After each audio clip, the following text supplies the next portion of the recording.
This is Nikita Plakis and welcome to my channel. Please like, comment, subscribe and share with a friend that needs to hear this. I love you and thank you for joining. Enjoy today's message. If you have been calling yourself lazy, unmotivated, or a procrastinator, I need you to stop right now, because what if I told you your procrastination isn't a flaw? It's simply a trauma response. Stick with me, okay? Because let's talk about like what's really going on here when you freeze instead of showing up.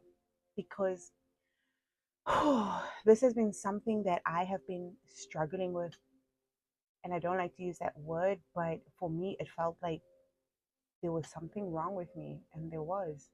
But it's not that there was something wrong with me. It's not that I was inconsistent, because if you are just like me, you probably have shown yourself that, hey, I can be consistent in this area. I'm talking about I'm on day 577 of taking a cold shower. Okay, I've done like a 100 burpees for 100-day challenge. I work out regularly, like almost basically every day. I literally just finished walking earlier, and like it's nighttime. I wasn't feeling good, but I had to do something because that's just in my nature, right? But when it came to following my dreams and following my goals, like it was something that I found myself struggling with. And I really thought that, yo, there must be something wrong with me. Like maybe I'm not cut out for this. But no, it was simply a freaking trauma response, right? And I used to be so hard on myself. Like I used to judge myself so heavily, like, yo, what's wrong with me? Like, can I really do this? Like, how do I say I want these big dreams? I have these big goals, but then when it comes down to it, like, I can't do it. It's like, and then you get like the personal development people, oh, you're not going hard enough. Oh, you don't want it bad enough. And for someone like me, that I didn't know at the time that I have something called RSD, right? And ADHD and dyslexia, like if you want to throw it all in there, right? But basically, what RSD is like, it's rejection sensitive dysphoria, which means like they are really, really some words that trigger my traumas that I didn't even realize that I had, right? And like, oh, it was really something hard for me, even making this video, even showing up on YouTube, which is something that I've been wanting to do for a long time, for the longest time. But it's not that I couldn't do it, it's not that I didn't have the time. It's like every time I thought about it, like something in me would literally freeze up and make me want to just like throw myself, like just not do it, because that's what trauma does. And it's like traumas will make you like, so this was my experience, and maybe this will help you, right? I would want to show up, I would want to make a video, I would say I'm gonna do this and be like, yo, I'm gonna do this, like I'm gonna do that or whatever. And then because when I started my business and I started showing up differently, right, it was it started new triggers for me, because now it's like I'm getting literal rejection. And remind you, I have rejection sensitive dysphoria, which means rejection literally gives me physical pain. Like I can't explain it. I emotions, I feel everything. But when you have RSD, you don't just feel something like a regular person. Give you this example. It took me 5 years to get over, more than 5 years, 6 years to get over a heartbreak. Not because I couldn't let the person go, but because that rejection ran so deep for me. And I knew that there was something seriously up with this. And that's when I really, really started figuring down, because I was just like, and I would have mentors tell me, like, oh, you don't love yourself enough. That's why you're not showing up. Oh, that's why you're not showing up. Like, no. When we procrastinate, like our bodies have a way of saying this feels dangerous, right? Not because it is, but because something in your past taught you that being visible means being judged. And then for me, because I was bullied as a kid, right? And teased a lot. Like in my culture, like people insult you for no reason. It's just how we are, okay? And like, and so for me, being in the spotlight meant I put myself at risk to be teased, to be insulted, to be judged. And for somebody that suffers from rejection sensitive dysphoria, because my trauma is rejection and being teased, and every time I'm people I have eyes on me, it was in a negative way. So for me, being seen meant I'm putting myself at risk for that. And my entire body was like, no, we're not going through that again, because this is what happened the last time. This is what happened the last time. And I don't know, maybe you need to evaluate in your life where it is that maybe attention wasn't a good thing for you, or showing up wasn't a good thing for you, or your dreams, you were told by somebody that your dreams cannot be attainable. So it's all those little things add up. And what happens when we have these experiences, hi, as young people, right? We don't get it over here, we just continue. When we have these experiences as young people, right? Like what happens? It gets stored, those experiences get stored into the neurons in your body. So your body stores that trauma. So every time you try to take a step into that direction, everything inside you screams like, no, wait, no, I can't do this, and this is something I accidentally found out. I have RSD. I was searching for something on the internet, and then those words popped up: RSD, rejection sensitive dysphoria. And as soon as I read the symptoms, I was like, check, holy shit, holy, what, what, what? And it runs deep. So if you have abandonment issues as a child, maybe your parents got divorced, right? Maybe you didn't get the love that you needed from both of your parents. Maybe there's so many things, and I have so many I didn't even realize. Like you might be so traumatized that trauma feels normal to you that you don't even realize you have trauma. Because for me, I was like, what do you mean I have trauma like that? Like, what do you mean? Because for me, trauma was no, I had a narcissistic parent growing up. So that manipulation from a young age like really messes with your head. My father used to work a lot, which means he wasn't at home all the time. And then my parents got divorced at the age of 5, and all of those little things added up. There's a bunch of other stuff that I don't necessarily need to go into, but it's just for you. So, whatever childhood traumas you had, like being visible, for me meant being judged. Like starting for me meant risking failure. And for me, failure wasn't an option growing up. Like if I came home from school and I came with a report card that said failed, like my father would literally shun me. So for me, I wasn't allowed to fail. My mother was a perfectionist, which means I had to get everything right. So I wasn't allowed to mess up. And that's probably why I went undetected for so long, because I had to show up and be this perfect child so that I don't get told this and I don't get told that. So it's like I couldn't even pay attention to certain emotions because I had to be a certain way to stay out of trouble, because failure wasn't an option for me as a child, right?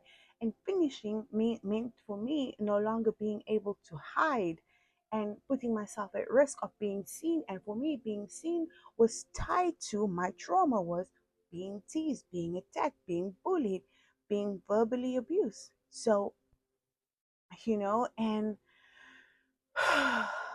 it's just been an interesting journey. And it's like you would think it's something so simple as traumas, but like you might not even know what your traumas are. That's why like shadow work is hella important. Journal prompts, like ask ChatGPT to help you figure out what your traumas are, because if you don't know your traumas, you don't know how to freaking rewire those traumas, because your nervous system, your entire nervous system needs to be rewired, because every trauma gets stored in your nervous system.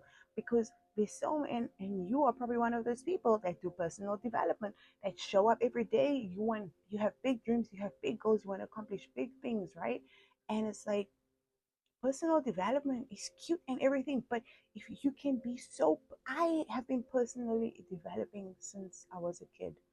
Like I'm an Oprah baby, right? I've been personally developing like for a long time, like for a long, long time.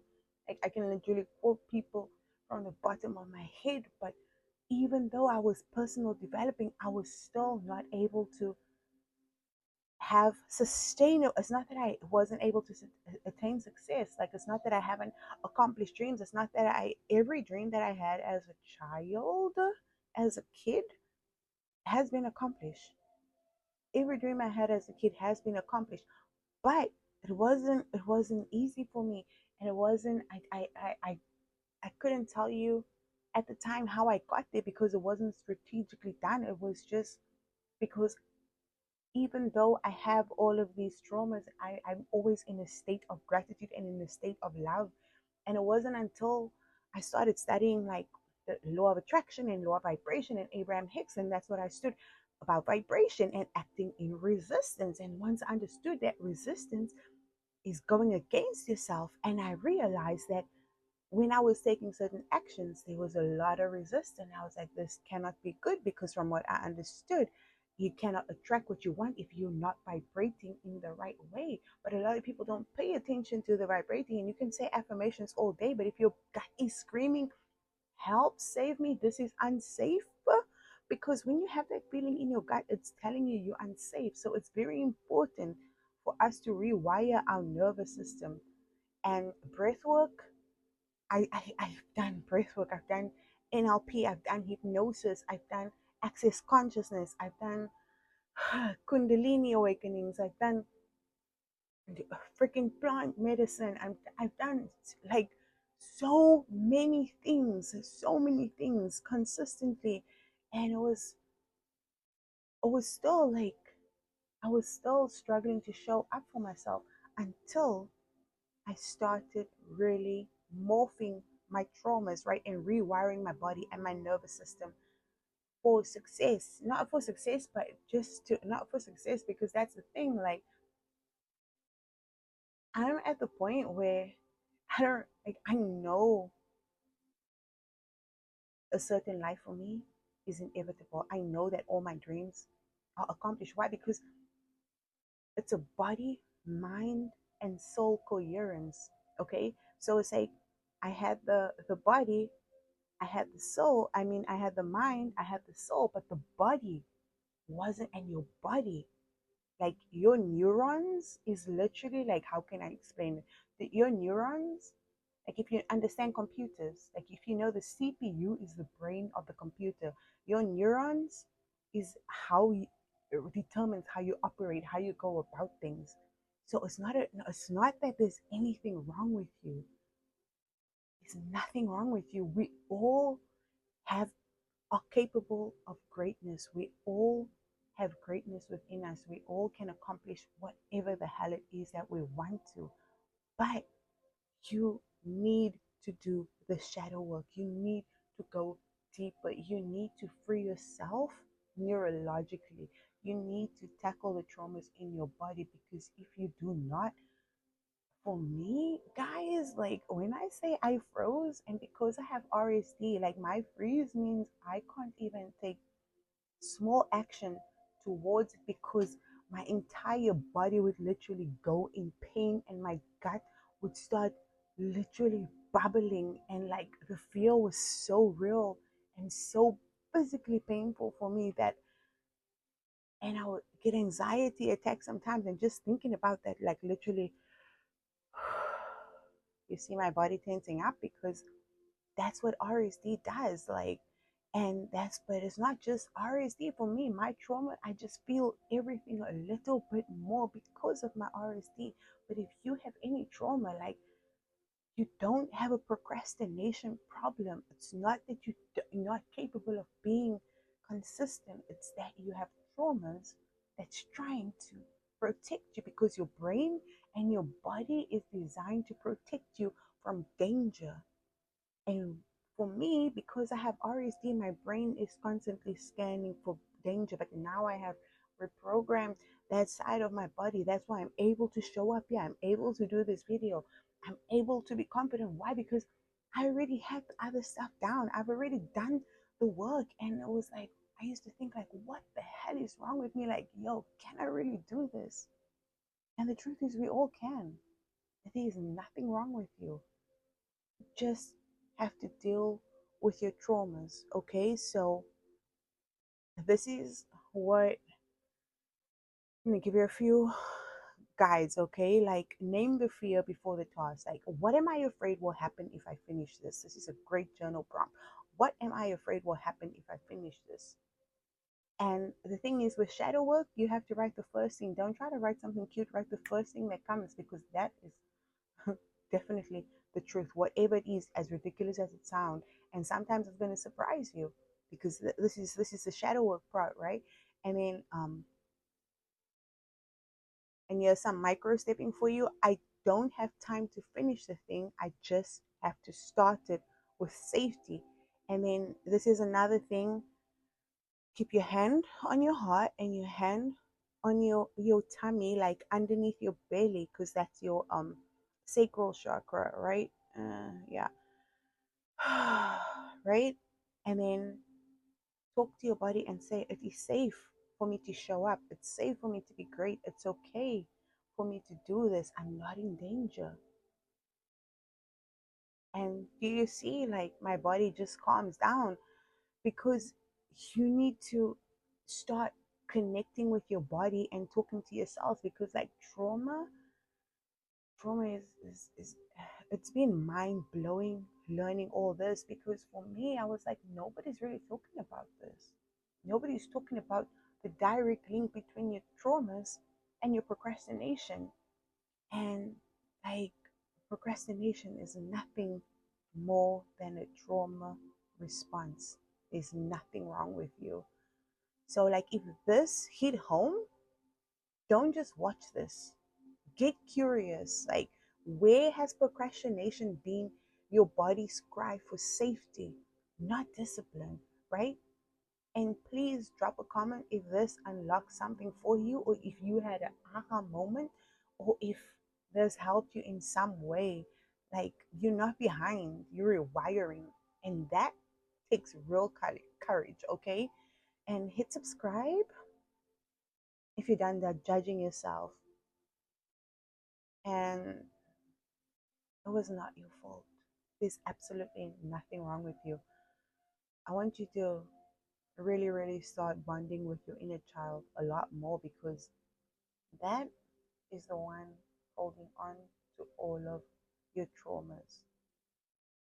So I hope this freed you as much as it freed me to talk about this and finally do this, because I'm still, this is a journey that I'm walking every single day. But when I tell you, like, this all came home and came together, and I've been taking inspired action, and it feels amazing. And I really, really want you all to have that experience. So if you want to hear more about my journey and what I've been through and what I've learned, because I've learned so much, and I'm finally free from my traumas to be able to share it with you. So have an amazing day. My name is Nikita Likes, okay? And you can find me on all socials at Nikita LP, same as my YouTube. Just, yeah, thank you. Love you. Mwah. Bye. Thank you for watching till the end. You definitely are my people. I'll see you on the next video. Bye bye.